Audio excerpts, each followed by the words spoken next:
G'day, it's Jamie, and welcome to Where's My Yowie.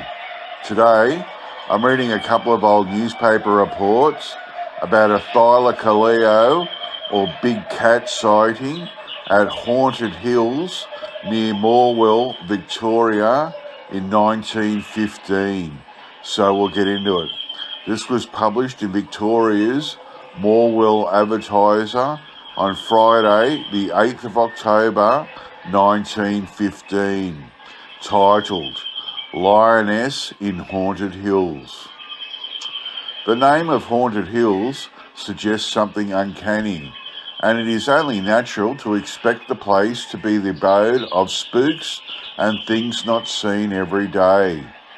Various stories related with regard to the naming of Haunted Hills and some tall but interesting yarns on the subject are told about Aborigines, drovers, and weird things that are said to be responsible for the name.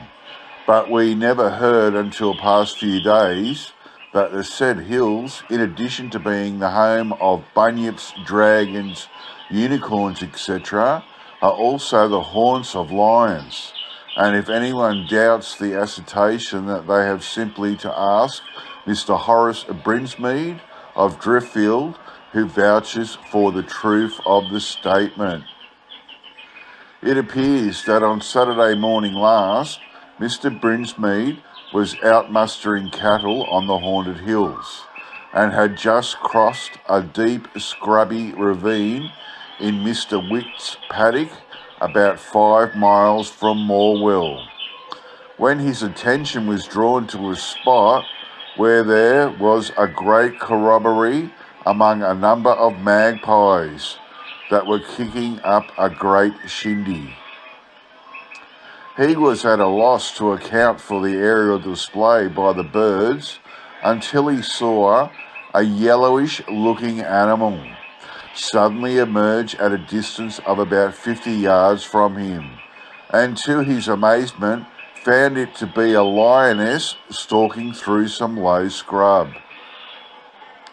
At the same time, the horse Mr. Brinsmead was riding commenced to bolt off in the opposite direction, and he could not force it to go a yard further in the direction of the strange beast.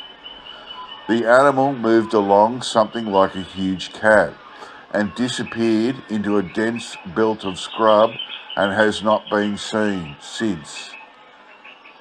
Mr. Brinsmead states that there are no end of dead sheep in the locality, the majority being nearly all devoured, which he attributes to the lioness. He is very positive about the animal he saw being a lioness, and reminded doubters that he was only about 50 yards off the beast and knew a lion from a fox, dog, or any other quadruped.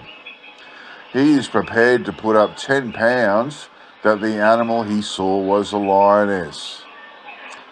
A party was out with dogs and rifles on Tuesday, and another band of hunters is being organised to go out tomorrow, when it is proposed to beard the lion in his den. More than one resident asserts that it was reported some time ago that a lion escaped from a travelling circus, somewhere between Moe and Morwell. Master Fleming also states that about 2 years ago he saw a strange animal that he believed to be a lion on the Haunted Hills. It remains for some hunter to settle all doubt about the matter. The end. Okay, so this last article was published in Victoria's The Maffra Spectator on Thursday the 14th of October 1915, titled Lion Hunting. What about the bunyip? The hills between Morwell and Moe are not only haunted, but a lion has taken up his abode there and is having a bit of choice picking of sheep that are being run on the holdings there. At least that is the story Mr. Horace Brinsmead, a Morwell farmer, tells. He saw the lion, he asserts, while out at the Haunted Hills mustering cattle. He was about 50 yards off the king of beasts, but his horse refused to go any closer. And quite right too, for a lion at large is hardly a fit companion to rub shoulders with. Some unkind people doubt the veracity of Mr. Brinsmead and put it down to imagination. However, everyone are not unbelievers, and on Saturday and Sunday last, large parties of venturesome folk went out to try and beard the lion in his den. They were disappointed, for he was not at home to callers. He is certainly an unsociable beast, or he would not make himself so scarce when there are many who wish to see him. However, some of the brave lion hunters are of the firm opinion that he is there all right, and some of them say that they saw his footprints. And a motorcyclist, who was so accompanied by his fair lady in the sidecar, says he heard the lion roar as he was passing through the haunted hill. The cyclist was not anxious to view him at close quarters, so he went ahead at full steam, so much so that he came to grief at the bottom of one of the hills.